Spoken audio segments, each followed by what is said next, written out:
listening to the Daily Gold Podcast, covering precious metals, the junior mining sector, and global capital markets for intelligent investors. Now, here is your host, Jordan Roy-Byrne. Hey, everybody. Welcome back to the Daily Gold Podcast. Recording this on Friday afternoon. Look, guys, I don't want to sound too much like King World News. I mean, I always make fun of them, but Greg Weldon, who's joining me, Greg and I were talking beforehand. We've confirmed today is a new daily all-time high for gold. It's a new weekly all-time high. We got the monthly all-time high yesterday.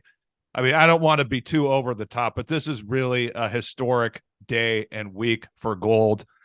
And Greg, at this point, I mean, there's so many things I want to ask you. Let me think what I should go with first. I mean, not a long question, but the strength that we've been seeing in gold, like the last couple of days, the last week or so, what do you think specifically is driving the move right now?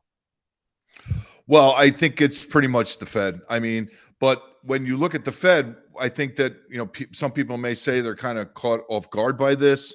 The Fed has kind of, almost telegraphed this for a while. And I think there's some degree of thought process around how hawkish Powell was at the most recent FOMC press conference, post-meeting press conference. He was very hawkish, but people caught on one sentence, which was, we may be close to done. So you've kind of had this narrative slowly shifting, although they really wanted to maintain hawkish rhetoric because they want to maintain inflation vigilance, or at least the appearance of such. But I think what you have to focus on is the numbers and the math, because to me, it's really that simple sometimes. And we kind of, with the Fed, it used to be, gosh, I've been doing this for so long. I remember sitting on the bond floor at Lehman Brothers trying to figure out what the Fed message was from the daily repo and what the stop out was, and what there was a tail, because the Fed never told you anything. They didn't have projections. They didn't have press conference meetings. The minutes didn't come out till like 3 months later. I mean, you had to guess. It was a guessing game, right? And it was a puzzle, right? So I think there's a point here where the Feds may become too transparent, but at the same time, this is the way things are now. But I would really hone the answer down to pretty simple terms of this. Let's take Fed funds rate and let's call it 5.5. That's the top end of the range, from 5.25 to 5.5. We need a reference point. So let's say 5.5 is the reference point. We just got PCE for October. Now that's a month late behind CPI. CPI rose, probably going to get another rise in PCE next month. But with what's happened in energy, you've eliminated a base effect that would have pushed inflation higher here. That's not going to happen. So I think that's plays in now to this thing where, look, the Fed at 5.5 against a core PCE of 3.5 has a positive Fed funds rate of 200 basis points on a real inflation-adjusted basis. That is not only restrictive, that is not only somewhat restrictive, is not only restrictive, it is very restrictive, actually. Probably more restrictive than the Fed wants to be, given what we've seen in the economic data. Because, Jordan, I got to tell you, from the ISM to the housing numbers to almost any data point you want to pick up except credit creation, all right? And even in that context, you see delinquencies on the rise. You have one of the largest increases on a year-over-year basis in credit card delinquencies that we've ever seen. You got to go back to 2008 to see this kind of thing. All right. Yeah, low nominally still, but that's because of all the forbearance. The rise in delinquencies is very quick. The ISM numbers are atrocious. You could look at the manufacturing sector and say it's been in recession for a year already. Now the service sector is following suit. The labor market's rolling over. The number of people receiving unemployment benefits hit a new high. It's almost 2 million again. Hit a new high since 2021, just on Thursday. So when you look at all these things, the economy is kind of already in a recession. And people, we just got third quarter. GDP was really strong and the economy has been really resilient because the Fed wasn't restrictive until May, because their policy rate was still below the rate of inflation. And in fact, you go back to the beginning of 2022, the real Fed funds rate was minus 5.5, the most stimulative real policy rate in history. Are we really wondering why the economy was so resilient for the next 18 months? No, if you think about it, it's not a mystery. It's very simple. And the point going forward is you've hit the lag point now where the data should even get worse. And the Fed understanding this, and understanding that, inflation could rise. And even if the economy goes down, what if inflation rises? You get stagflation, which I think down the road, 2 steps away is what we get. But for right now, you're seeing deflation all over the place, especially in places like Europe. All right. EU, the ECB just put out their money supply and credit numbers. Holy mackerel. You have a credit. It's not a credit crunch. It's a credit contraction now in Europe. That's really bad. So the situation in Europe is similar too, where you have, the Italian inflation just came out. It's 0.8 year over year, from 11.5 to 0.8 in a year. All right. When you have negative money growth and you have a contraction in corporate credit and barely any growth in household credit, this is a situation where normally central banks would be really aggressive here. I think because they're still worried about inflation, and you have this, geopolitical situation, which not only could be negative for the economy, but really bullish for energy prices, which could spike inflation again. So it's really trying to walk that fine line. I always say this, but it's just the best analogy ever. You're Nick Wallenda trying to walk across Niagara Falls on the high wire. You have the balance beam. You go too far one way, you're off. You go too far the other way, you're off. The chance of making it across safely, i.e. a soft landing, is probably pretty low. But what they're going to do here is slow the plane down as they come to the runway. Otherwise, it will be a crash landing and not a soft landing. So I think gold has picked up on this. Let's be real. I mean, inflation is still way above target.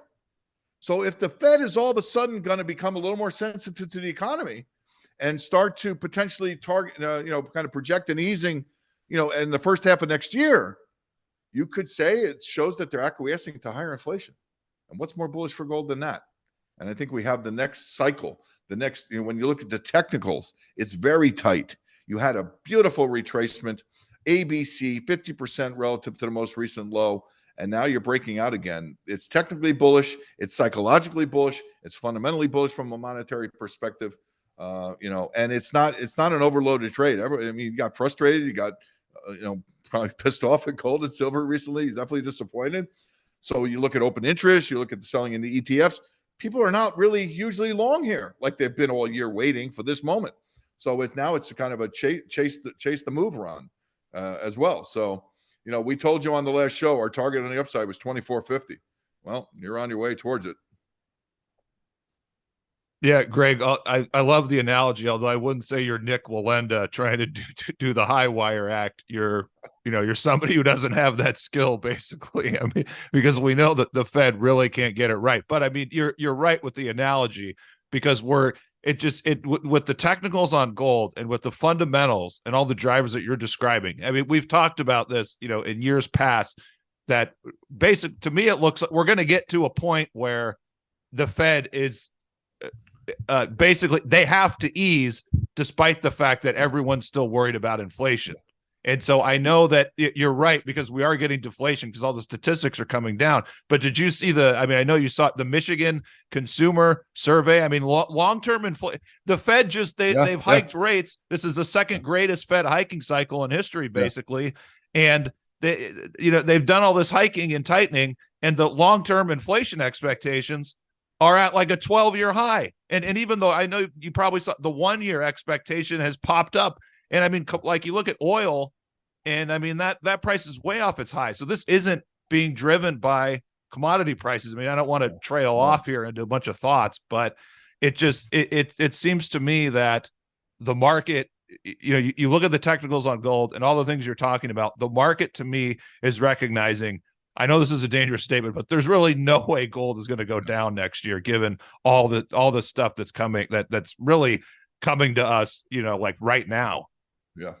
Well, the way it would go down, just because we never want to say never, and we always want to be aware of the risk, and we always want to be examining, the opposite data, or how could we be wrong, or what am I missing type of thing. I'm very cognizant of that. You don't survive this long in the business by thinking you're right all the time. That's for dang sure.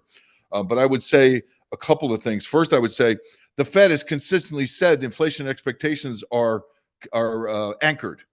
Nothing could be further from the truth. Oh my God. Just look at the New York Fed household survey and you can see how unanchored inflation expectations are. There was one point where a good percentage of households thought inflation was going to go to 9%. All right. But the bigger point that you started to hit on at the beginning is really important. Okay, so you really got a good one here, because let's think back to how far behind the curve the Fed was in raising interest rates. Okay, when they kept saying transitory. The worst use of the word transitory in the history of the human language, all right, was to use transitory for inflation after the pandemic. But the Fed insisted, all right. So they were wrong. They were behind the curve. I mean, what's to say they're not behind the curve now? You know, and you're going to have to make a choice, Jordan, because you have 40-year downtrend in interest rates and inflation. That's over. You can't have 33 trillion in debt. You just public borrowing in the last 4 months of the fiscal year was 1.76 trillion in 4 months. That's 5 trillion an annualized rate. You can't just keep doing this mathematically and not expect there to be some kind of effect here. You know, it's like one of these things that inflation is defined by more money chasing fewer goods.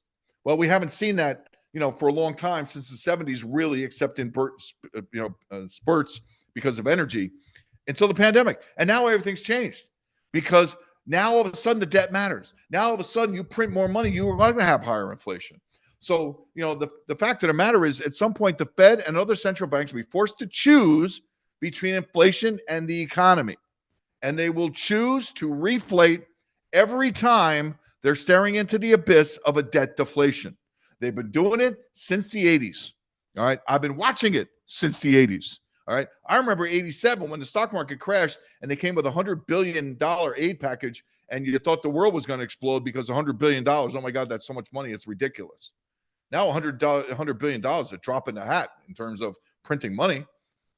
So from that perspective, that's why, to me, everything's changed here on a secular, multi-decade basis.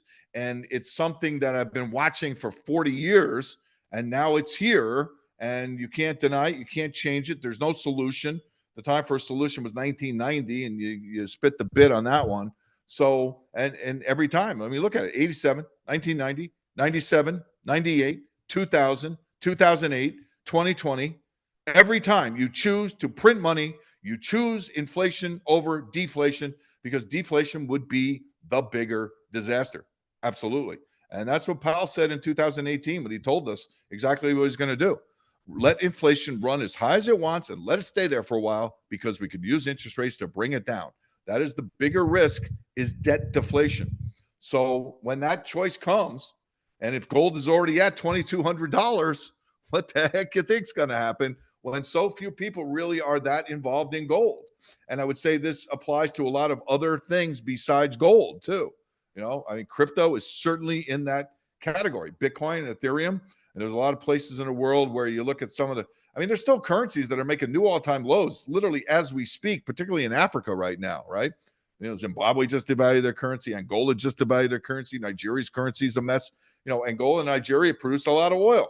If they weren't having currency problems, they could fill the gap that we have in terms of shortage on a day-to-day basis in the oil market right now, all right, which still goes on until the first quarter, by the way. So in that context, this is now a case where central banks will err on the side of inflation, which means we have to err on the side of buying stuff over paper. And I think that's the bigger trend. Hey, Greg, and I know you'll agree with this. I mean, maybe you can agree or tell me where I'm wrong. And I don't want to make it too simple, but yeah, we know the Fed's been reflating, but the sea change now is, the breakout in long-term interest rates. Like you said, it's a secular change. The downtrend in interest rates is over. And that as well as, you look at the technicals on gold, the beautiful setup for this huge move. It's telling us now that they're reflation, the printing of money that they have to do, or else the whole system dies.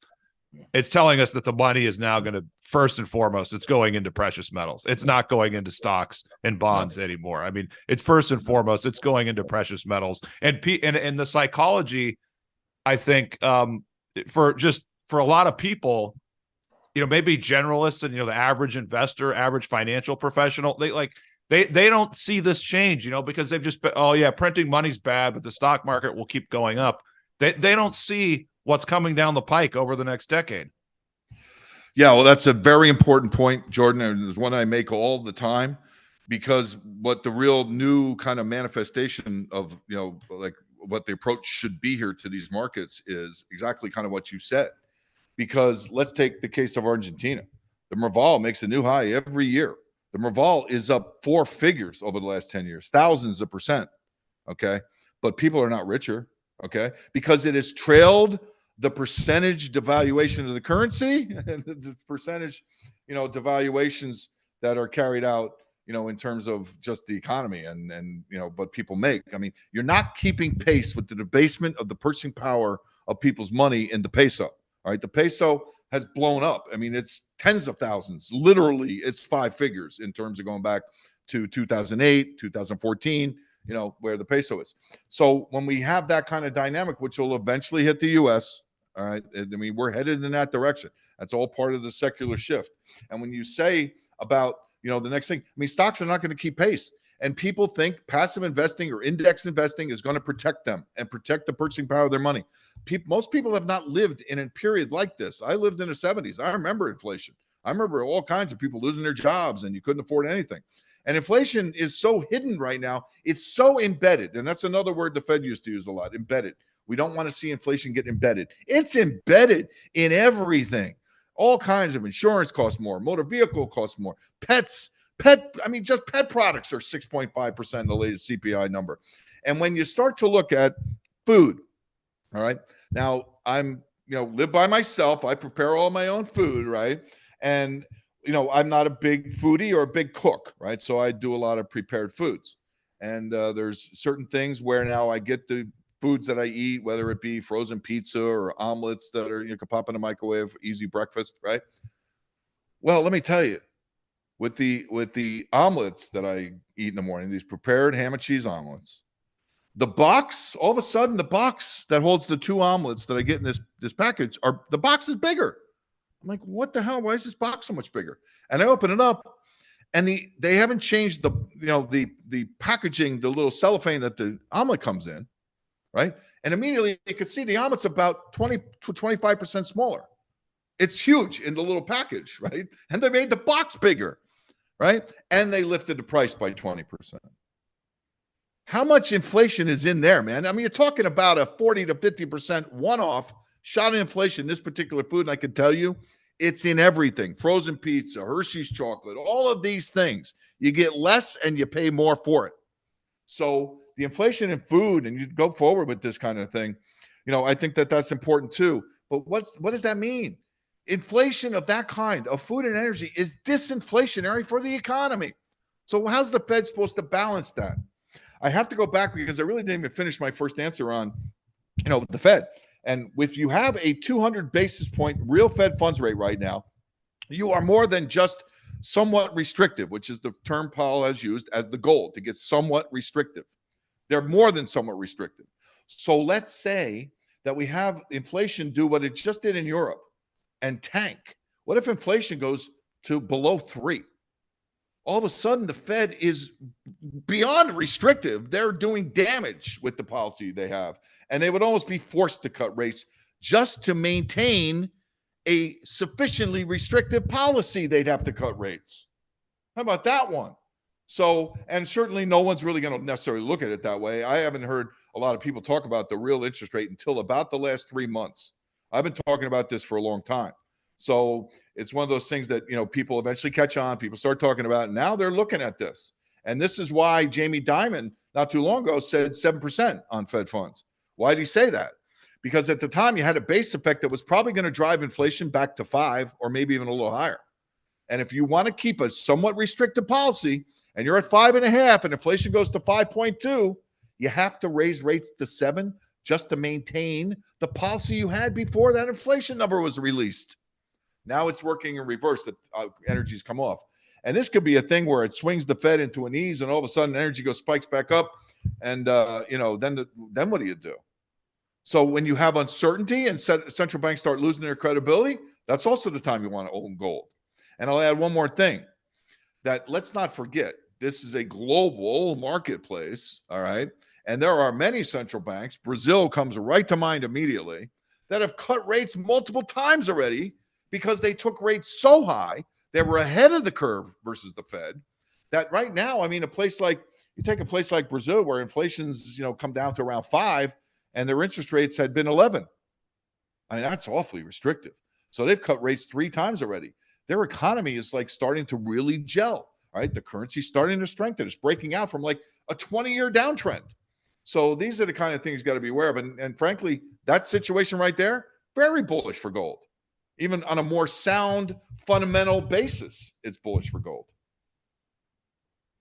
A couple more questions, Greg. I mean, I don't want you to give some absurd, obscene targets, but what, because I know you've mentioned, what is 2,400, 2,450? What was the immediate upside target? 2,465 is exactly, I'm a math guy, I'm a science guy, we do quant work, we do technical, we do fundamental. I cover it from all the angles. I want everything to meld together to give me a really good theme, and then I take it to the markets and use technical analysis for the risk reward dynamics, and I'm very strict with our risk, right? So in that context, I think it's important to understand that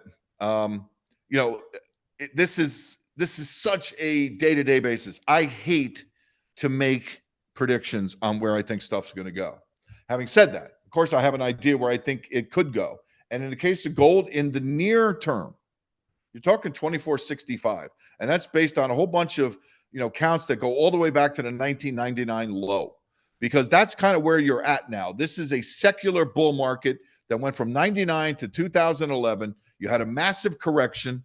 You had the run here in the pandemic. You've had a kind of a sub cycle correction just recently that took us down to wherever that low was, below $1,800, and bam, here you are. So this is a wave that should be very powerful, and if we measure it, it takes us to 2,465. Beyond that, I mean, I've always held belief, even going back to the early 2010s, that ultimately, in my lifetime, we'd see gold above 3,000. So, and I don't think that's unrealistic. When you look at gold compared to a lot of other things, gold is really kind of underperformed, relatively speaking. So, to get the same kind of inflation in gold that you've had in a lot of other things, gold would easily be 3,000. Let alone if you start talking about, against the money supply, because every time they print money supply, what that means is kind of the de-dollarization to the degree of what people like to say around, the gold standard. Now, we're never going back to the gold standard. I mean, that's a ludicrous thing to even say. It really is. But when you ask what's a fair value for gold, that's a whole different question, because a fair value for gold based on money supply, if you wanted to back money supply with gold, all right, and depending on what percentage, which money supply measure you want to use, is all different variables, right? What percentage of money do you want to cover, right? All these kinds of things. I've done projections that would put gold at somewhere between $65,000 and $80,000 an ounce. Okay, so that's what you're working against. Do I think, am I saying it's going there? Do I want headlines? Greg Weldon said gold's going to $85,000 an ounce. No, of course not, right? I mean, that makes me look like a nut job. But that's the math behind the money. So to me, that's kind of one of these things. You got a $2,000 thing that could easily go to, $8,000, $10,000. What's the risk reward? It's kind of one way right here. Now, that's not true in trading, because this is a day-to-day, week-to-week, month-to-month, quarter-to-quarter business. But I think that generally speaking, the risk reward has really turned favorable for gold here. And I think a lot of people, like I said before, are frustrated, disappointed, and not involved. And that's why this market gets chased higher. The shares are just now breaking out. It's kind of the smaller caps that are leading the way. The bigger stocks like your Newmont and your Barrick, they've been laggards because I think the high interest rates have hurt them more. Take out debt to acquire companies, but that's going to pay off huge in the future. So it's kind of game on for the entire sector. And even some of the bigger caps that have lagged, that haven't looked good, that have really stunk up the joint, may be in a position to really perform very well here. Now, I have my favorites. We do quantitative work on all of the mining shares, including some of the juniors, and we offer portfolios that are quantitative driven for risk averse, for risk taking. We do discretionary portfolios. We do ETFs. We do the individual shares. We do the underlying commodities within our new product, the Gold Guru, which is actually a revamp of the old Gold Guru that we used to have. But it's a really cool product, and it gives so much information and so many different ways to potentially play it, because, as a researcher and advisor, I can't possibly know. I mean, I got some of the largest hedge funds in the world. I can't drop names. It's an NDA type of situation, but I mean, Some of the most successful and largest hedge funds in the world that manage billions of dollars are my clients. And I have 80-year-old retirees that are my clients. I mean, it really runs the gambit. So I can't possibly know what's best for every single client. What is your risk tolerance? What does your money look like? What is your age? What is your goals? What do you have now? I mean, there's just so much. I'm not a financial planner or one of these types of people. I mean, to us, it's like here's where we think about these markets, and then you can either use it the way you want. You can follow one of our standard portfolios, which have outperformed pretty much everything that we stack it up against, or we manage money too, but that's a whole nother story, and that's really not what we're looking to push here. That's a very closely held part of the business. Yeah, I want to get just one or two more questions before I get more into all the work that you're doing. So, do you think gold getting to $3,000 is that enough to get silver to 50? How do you see that playing out? Yeah, I could see silver at 50 long before gold gets to 3,000. I mean, it's going to go to 30 very quickly here, I think. And I've been saying for the past 3 weeks, I've been saying this several times in our research. You're going to have a day where it's fast and furious, where silver's up $1.50, $2 in a single day, and that's going to be the run from $26.50 to $30. Beyond that, yeah, I have no problem seeing silver at 50. I mean, frankly, I could see silver at 50 with gold at 24.65. So I don't think you have to even count on getting to 3,000 to see silver at $50. I mean, it's a thinner market. A lot of people like it better. You can run it up. It's more manipulated, which could hurt it too. We know that. But yeah, I don't have a problem with silver at $50. I'm long both right now. I'm long silver. I'm long gold. I'm long Ethereum. I'm long Bitcoin. So what are you? Is there something you see in the gold silver ratio that's nothing? There's nothing I see there right now. Gold's kind of actually kind of perking up a little bit again. You had a setup where silver really could have started to perform on a relative basis, and it hasn't done that yet, and it's kind of slipped back into no man's land. So no, I don't see anything in the gold silver ratio, but I'm watching it like a hawk. Frankly, I want to be along both. I want to participate. To me, I've been doing this long enough that it's like I don't have to pick one. I can be along both, and one outperforms the other. It benefits me. Just one more question, Greg. Because I know we both agree that we're going into a super bull market here for precious metals. I mean, how can one? How can the people listening, how can they have the right psychology to make sure that, they're making lots of money and they keep it, but at the same time, they don't do anything reckless? I mean, do you kind of understand my frame of thinking here? I mean, it's the market's going up. You're in a bull market. Everybody will think they're a genius. Yeah, so how do you, because you like you said, you've been doing this for decades. You have tons of experience with that. So maybe offer a little wisdom, as far as what people can expect and how they can keep the right frame of mind without, being too reckless and then losing profits. Right. I understand. What you're really asking me is, how do we determine when to take profits? So, do we want to keep buying as this thing goes up would be maybe another part of that question, as an unintended consequence of the question. I will tell you right now, the single hardest thing to do in this business is know when to get out of a profitable position. By far the hardest decision. And getting that right is not easy. All right. And there's not anyone that does that well all the time. I guarantee you. All right. Having said that, to answer your question, I think it depends on the kind of person. I mean, if you can buy it, stick it away, and not worry about it, I mean, then you don't even have to contemplate these questions. I prefer to be nimble. I prefer to be active. I prefer to, and understand it. I'm in front of my screens, a ridiculous amount of time every day. And not everyone can do that. But having said that, that doesn't mean that you can't be active and get out and get back in. I think that you also have to be open to taking losses. I mean, who knows? We're right here. I mean, stock market crash, you get something goes on, stock market crashes, gold could collapse. I don't think that's happening. I think it's a very small probability that happens. But we have to be ready for everything. So you have to have a plan to get out if you're wrong, number one. That's the first thing you got to do before you even buy something. You got to know what you're going to do if you're wrong. How are you going to determine you're wrong? And what are you going to do about it if you determine that? That is first and foremost. I put a position on, use the computer. We manage all our money on a platform, right? The second I put a position on, I put the stop in right away. I know I don't even buy something until I've calculated what the risk is. And there are times that I can't buy something because the risk is too high. So you also have to understand the risk and not, and I think having some methodology, it doesn't have to, I'm not a systems guy, even though I have quant behind me. I don't do anything systematically because I think that I can manage it better than a system necessarily could. But having a methodology is a necessity, especially on the downside. So, I sit here and I'll wait to even put something on until I do all my little math by hand on my little index cards here and figure out exactly what the risk is, exactly where the downside is. I have all kinds of volatility tools that I use to determine this. It's very specific, it's very regimented, and it's very disciplined. It has to be, because you can't allow your losses to take you down. It's that simple. All right. So I think that's number one. Number two, in terms of getting out, again, it's so hard, man. If you look at it in dollar terms, maybe, and I've never said this before, but maybe a good answer to this is to look at it like it's a poker tournament. All right. And in a poker tournament, you put up a certain amount of money, you get chips, right?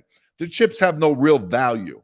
And over the course of the tournament, the chips go down in value as the bets go up, right? So you might even say that you have to kind of, manage your money as if it's not money. You're making the right decisions. You're not looking, oh my God, I'm up 50 grand. I could buy a new boat. That's not the right way to look at it. The right way to look at it is I'm long and the market's going to keep going up, or I'm long and I think there's risk here and I want to get out. I want to lighten my position. I want to tighten my stops. Those are the kind of things to think about. So I think a lot of people look at the dollars and cents rather than the market itself. You have to disassociate yourself from the money, which is very difficult to do for most people, including professionals. I've been doing this long enough that I do a better job than most, but there are times when even I get caught up in that, as a trader, when you have, you're trading for, quarterly incentive money and, you come down. I've seen this so many times in my career, not to get off the beaten track, but this is so difficult to do. And one of the things that happens is you have a month like this. Okay. So say the gold keeps going up here and these moves last for a while, which I think they will, at least through this month. Right. And you come down to December, it's the end of the quarter, it's the end of the year. People have all kinds of paydays resting on where the market finishes. I've seen markets reverse hard on the next to last day of the month, or the quarter rather, so many times based on where people have their positions, because people want to lock in profits, or this can happen even up to a week before the end of a quarter, when people will start trying to trade their money rather than the markets. And that, to me, is a mistake. And I am one that is about the way I play poker is the way I trade the markets. It's day to day, it's minute to minute, it's trade to trade. And it is, really basically what's the optimum move based on my methodology at any given time. The money be damned. It doesn't matter. But having to be nimble, being able to get out and then get back in is a really difficult thing for people to do too. Sometimes people will sell something and then it will go down and like, yeah, I'm glad I sold it. But then it spikes up the next day and now you're above where you sold it. And then they're frozen. You can't be frozen. Get the freaking hell back in, right? And that's a hard thing to do. Sometimes the best trade is the hardest trade to make. So, I think when we were talking, separately, privately, and you had mentioned how when gold went down to its most recent low, you were really frustrated. And it's like, sometimes you want to just throw in the towel and you wanted to buy it because you thought it was a buy, but the market's been so frustrating that you weren't sure what to do. And that's like the time to act is right then. It really is. Sometimes the most uncomfortable things to do are the right things to do, and you got to push through it and do it. But I would suggest having a methodology, knowing what you're going to do before the situation presents itself is huge in being successful, because it keeps you disciplined to some degree. Right. Now, okay, last thing, Greg, please tell our audience about the Gold Guru and, exactly what they can find in that, how they can get a sample, how they can subscribe. Sure. Thanks, Jordan. Appreciate that. My history, of course, started in the 80s on the Florida Commodities Exchange in the World Trade Center in New York City. I was in the gold and silver pits. I was there when they filmed Trading Places, by the way, which is filmed in the silver pit, believe it or not. And what was funny is they had a lottery to see who would be the extras in the scenes on the trading floor. And a lot of my friends are in that movie. Okay. And I have a big picture of it right behind me here in my office. Right. And I can point out so many people that I know that are in that flick. So it's pretty funny. But from then I went up to Lehman Brothers, worked as a broker, met a hedge fund manager, Louis Bacon, who became one of the most successful hedge fund managers that ever lived. Brilliant guy. I learned all my risk metrics and controls from him. I worked at Commodity Corp, which is a venerable, legendary think tank commodity place where Tudor Jones came from there, Kovner came from there. So I mean, my background is pretty extensive in doing this. 40 years I've been doing this. Really always had a thing for precious metals, So the degree to which you used to do the metal monitor, which for a number of years was Prudential Securities' official precious metals research after Bet Ritopoulos left. She was legendary for 40 years at Peru. So, my background is always started with gold. It's always been involved in gold. And I started the Gold Guru. We did it, several years back. And then gold, of course, lost a lot of interest. And so we stopped doing it. But I started because I know this is going to be hot. And I think people would behoove themselves to take advantage of these moves because, again, the ways to protect yourself, your wealth, your income, your paper money from the debasement that's been and the debasement, more importantly, that's coming next. Because next time you got to print money to get us out of something, you're going to have to print more than the 8 trillion you printed last time, which was more than the 4 trillion you printed the time before. And that's only bullish for gold. So the Gold Guru is actually, there's not even a website. We just do this, directly to people. Sales at Weldon Online, one word, WELDON, online, one word, at weldononline.com. And we'll get you the most recent weekly. It's every day, but on Wednesdays I do a giant, macro piece that looks at all the equities. We cover all the equities, we cover all the ETFs, we cover all the underlying metals. Like I said before, it's precious, it's base metals, it's PGMs. It is, I wouldn't say it's really crypto focused, but we do Ethereum and Bitcoin every day. Uranium is in there too, copper.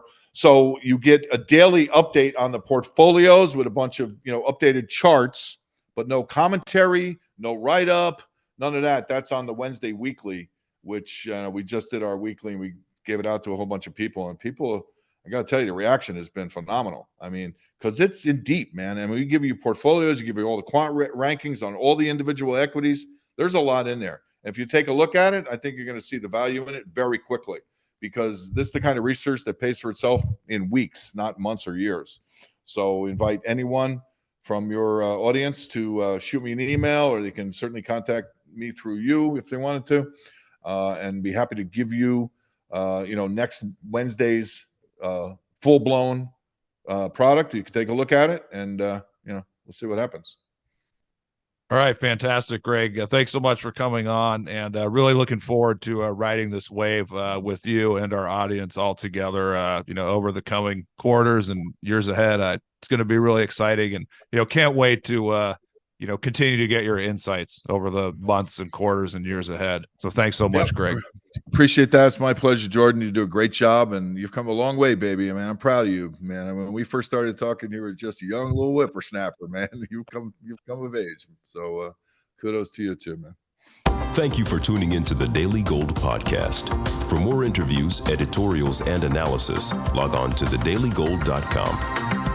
And for premium coverage of precious metals and the best junior mining companies, visit TheDailyGold.com/premium.